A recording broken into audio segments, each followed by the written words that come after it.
fadilah orang yang membaca selawat kepada Nabi Muhammad. Cerita ini berasal dari kitab Irsyadul Ibad ila Sabilir Rasyad. Satu hari Imam Syafi'i radhiyallahu anhu, ibu-ibu kenal dengan Imam Syafi'i hendak tawaf keliling Ka'bah. Yang sudah pernah berangkat haji dan umrah pasti tahu, keliling Ka'bah itu tawaf tunjukkan. Pada saat Imam Syafi'i mau istilah menghadapkan telapak tangan dan dadanya ke arah Ka'bah untuk memulai tawaf, Imam Syafi'i membaca Bismillahirrahmanirrahim selaya merangkai doa-doa yang pernah dia dapatkan dari guru-gurunya, termasuk Imam Malik radhiyallahu anhu. Di depan Imam Syafi'i berdiri sesosok anak muda yang juga hendak melakukan tawaf keliling Ka'bah.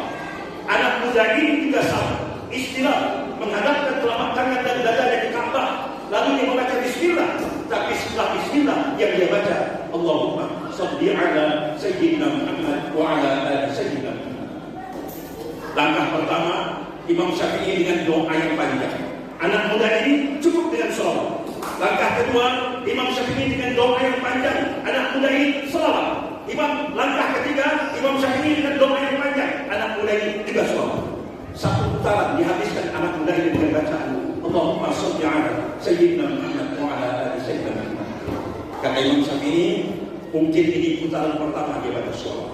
Masuk putaran kedua, istilah Imam Syafi'i kembali berdoa dengan rangkaian doa yang panjang, dan anak muda ini istiqomah. Allahumma shalli ala Sayyidina Muhammad wa ala ali Sayyidina Muhammad.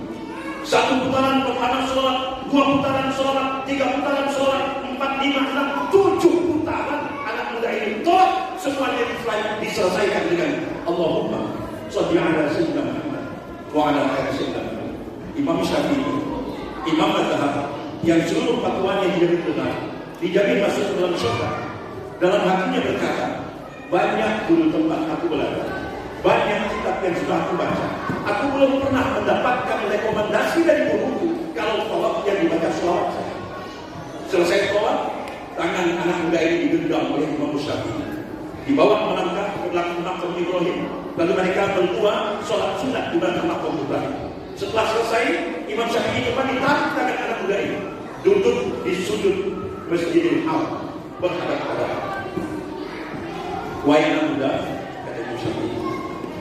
Kebetulan anak muda ini tak kenal dengan Imam Syafi'i. Wahai anak muda, bolehkah aku bertanya? Silakan. Sudah sering aku bawa, kata Imam Syafi'i. Sudah banyak guru tempat aku belajar, bahkan banyak tempat yang aku baca. Tapi hari ini aku mendapati ada seorang manusia yang tawaf 7 putaran yang dibaca dengan sholat.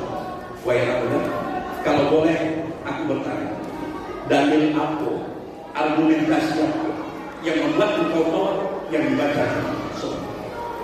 Seketika anak muda ini menangis, air matanya bercucuran deras. Sambil menunduk, dia menyampaikan kisah.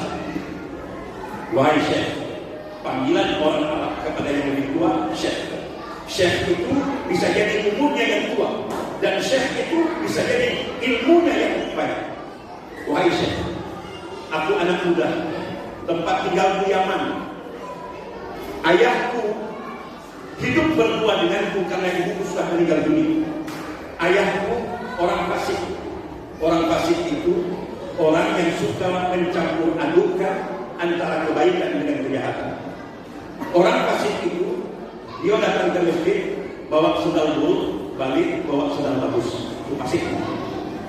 Orang fasik itu orang yang setiap hari mengumpat Pak RT korupsi tabung gas 30 kali. Orang fasik itu orang yang setiap hari kerjanya cuma mengumpat presiden, mengumpat gubernur, mengumpat wali kota, padahal dia lebih jahat dari yang mengumpat. Orang fasik itu dia yang sholat, dia yang bertoger. Orang fasik itu dia yang sholat, dia juga yang jamu daya. Mencampur adukkan kebaikan dengan kejahatan, namanya fasik. Syekh, ayahku orang fasik, kadang semayang, kadang tidak, kadang berbuat baik, kadang berbuat jahat. Tapi malam itu aku dipanggil, nah besok temani ayah berangkat ke Mekah, ayah kepingin taubat nasuha di depan Ka'bah. Kaget, anak muda ini kaget. Ayah, kita ini orang miskin, harta dan ada duit tak punya. Pakai apa kita nak ke Mekah? Tak apa-apa ya, saya sambil pakai bahasa Jambi. Faham tak bahasa Jambi? Tapi kalau saya bahasa Prancis, menunggu kalau dalam ayah, kita ni orang miskin. Pakai apa kita nak ke Mekah? Nah, besok setelah selesai sholat subuh dengan modal bismillah kita melangkah menuju ke Mekah. Nyata, pada sholat subuh, bismillahirrahmanirrahim, jalan kaki dari Yaman menuju ke Mekah. Padang pasir tandus, bukit-bukit tandus, gunung-gunung terjal, mereka tempuh siang dan malam. Pada satu tempat, malam tak dapat ditolak, untung tak dapat diraih. Di sebuah padang pasir tandus, ayah anak muda ini jatuh sakit. Terbang sakit di pangkuan anak muda ini menengadahkan tangannya di langit. Ya Allah, ayahku kepingin taubat, mau taubat nasuha di depan Ka'bah ya Allah. Ngapo dia sakit di sini ya Allah? Tolong ridhoi perjalanannya ya Allah. Jangan sakitkan dia di sini ya Allah. Segera sembuhkan ya Allah. Karena dia kepingin taubat nasuha di depan Ka'bah. Itu doa dari anak yang mendampingi ayahnya berjalan menuju ke Ka'bah. Sekali lagi, malam tak dapat ditolak, untung tak dapat diraih. Selesai anak itu berdoa, di situ ayahnya meninggal dunia. Menjerit anak muda ini, mengeraskan suaranya ke langit, dia mengadahkan wajahnya ke langit. Ya Allah, kenapa ayahku meninggal di tempat ini? Ya Allah, dia kepingin taubat nasuha. Di sini tidak ada makhluk, tidak ada alat untuk menjadi tanah, tidak ada kain kafan, tidak ada air untuk memandikan. Kenapa dia meninggal di sini ya Allah? Kencang sekali teriak. Dia protes kepada Allah. Ayah saya niatnya baik, kenapa meninggal di tempat ini? Sekali lagi, untung tak dapat ditolak, malam tak dapat diraih. Sebuah kejadian ironis, wajah ayah anak muda ini seketika berubah menjadi babi. Hati-hati orang yang pasti. Hati-hati yang suka tukar sandal di masjid. Hati-hati yang suka ngatur-ngatur pakai RT. Hati-hati yang suka ngatur-ngatur wali kota. Hati-hati yang suka ngatur-ngatur ketua DPRD. Hati-hati. Wajah ayah anak muda ini berubah menjadi babi. Dalam kitab itu disebut keledai. Keledai itu wajah binatang paling jelek di dunia. Nah kalau disamakan dengan kita itu kan jelek. Makin kencang anak muda ini berteriak.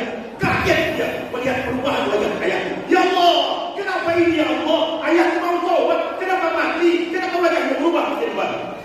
Saking kencang teriakan anak muda ini. Lalu dia mulai antara sadar dengan tidak sadar. Di kejauhan dia melihat ada setitik cahaya putih. Yang cahaya itu terus bergerak mendekat. Dekat. Putihnya sangat luar biasa suci.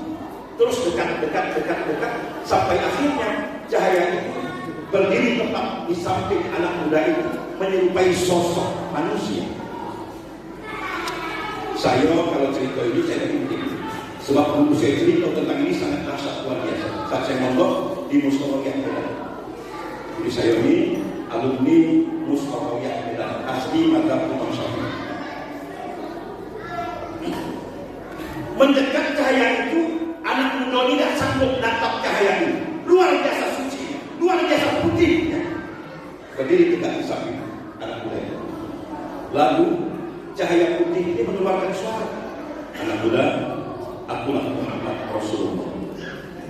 Loh, atau orang mati.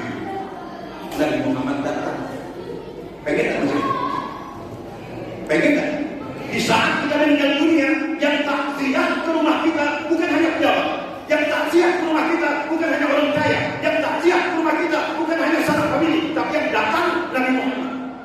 Maulah. Dan itu tanda siapapun yang meninggal dunia, Nabi Muhammad datang bertakziah, tanda bahwa orang ini pasti masuk surga. Akulah Muhammad Rasulullah. Allah berfirman kepadaku, ya Muhammad, datang ke tempat itu, muliakan jasad dan ruh orang yang meninggal itu.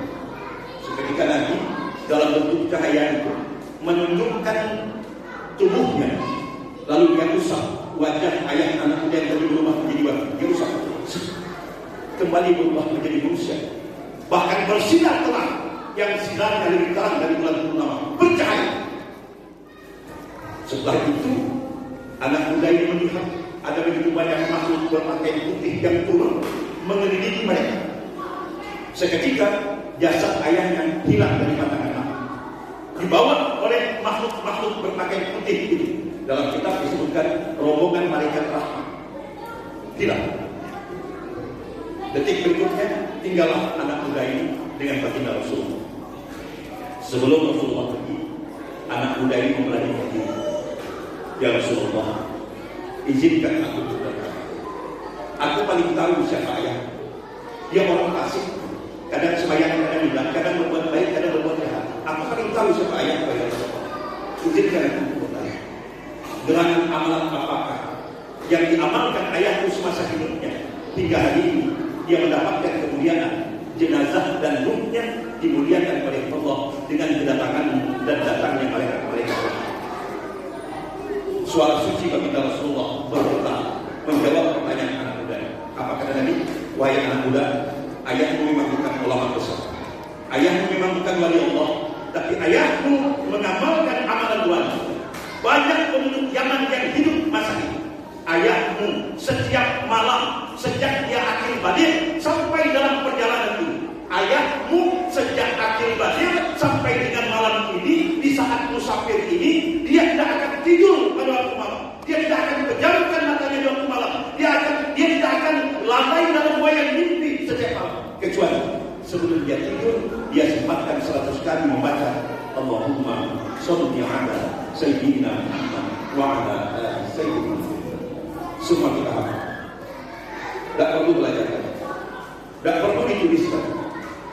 Jika ingin kakek itu meninggal dunia, anak nangis, bini nangis, suami nangis, keluarga nangis, tapi Nabi datang. Mulai malam hari ini, Allahumma sholli ala sayyidina Muhammad wa ala ali sayyidina Muhammad sebanyak 100 kali sebelum tidur. Bisa? Bisa? Hari ini ada berapa banyak orang yang tidur di saat HP-nya dipotong? Hari ini berapa banyak orang yang mau tidur di waktu malam yang dia baca bukan zikir tapi HP dipotong? Instagram, TikTok, Facebook, WA, Tok, itu. Ayo kita lihat. Kita ini dah 1 tahun memperingati Isra wal Mi'raj.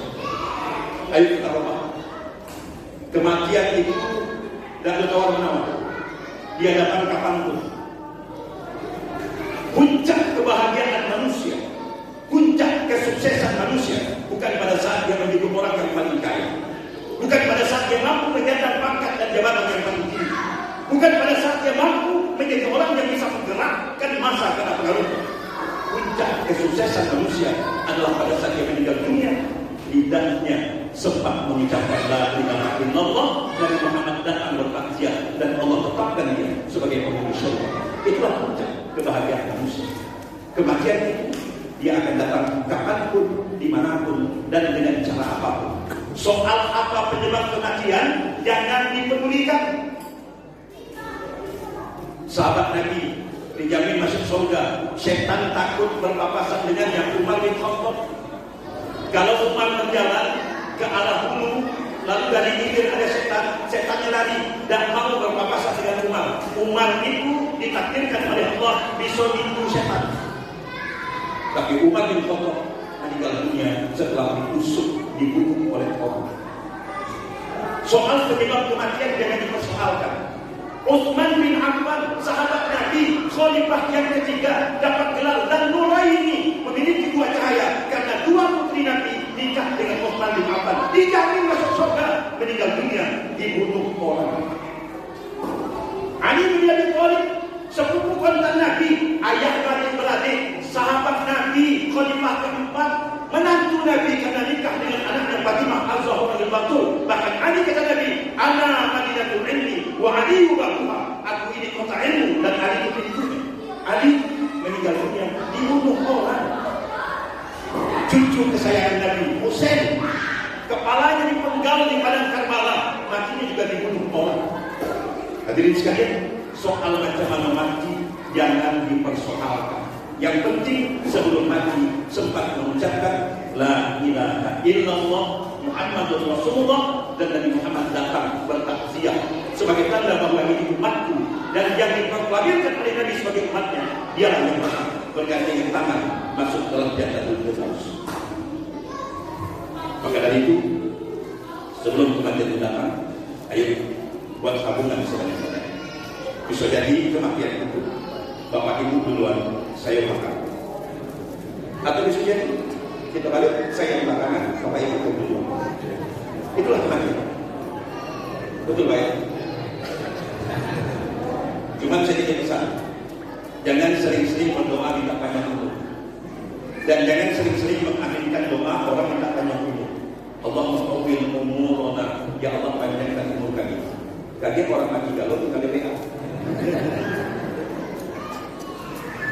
Yang tos lama galau, toko-toko lama galau, kita tinggal DPA. Jangan sering-sering berdoa minta panjang umur. Yang diminta itu Allahumma tawwil umurana fi ta'atik. Tambah kalimat. Minta panjang umur dalam ketaatan. Kalau sudah selesai kita lakukan juga. Yang penting mati dalam ketaatan. Tapi kalau panjang umur deh, kaget dan dikasih makan nangis. Kalau punya sekitar panjang, kencingnya dapat tinggi. Tak penting umur panjang, yang penting itu berkah. Di dalamnya ada ketaatan yang menghantarkan kita masuk ke liang lahat sebagai orang yang taat. Semoga Allah panjangkan umur kita dalam ketaatan dan mulai malam ini. Mari kita coba, kita mulai. Allahumma sholli ala sayyidina Muhammad 100 kali sebelum kita tidur. Bisa dikredit kok. Ba'da maghrib 30, ba'da isya 40, menjelang tidur 30, 100 sejak malam. Insyaallah kita meninggal dunia dan Muhammad datang bertakziah. Semoga Allah istiqomahkan hati kita untuk melakukannya. Amin. Ini baru Fatimah. Belum cerita Islam. Terus ini baru Fatimah, belum cerita Islam. Pak Kedua.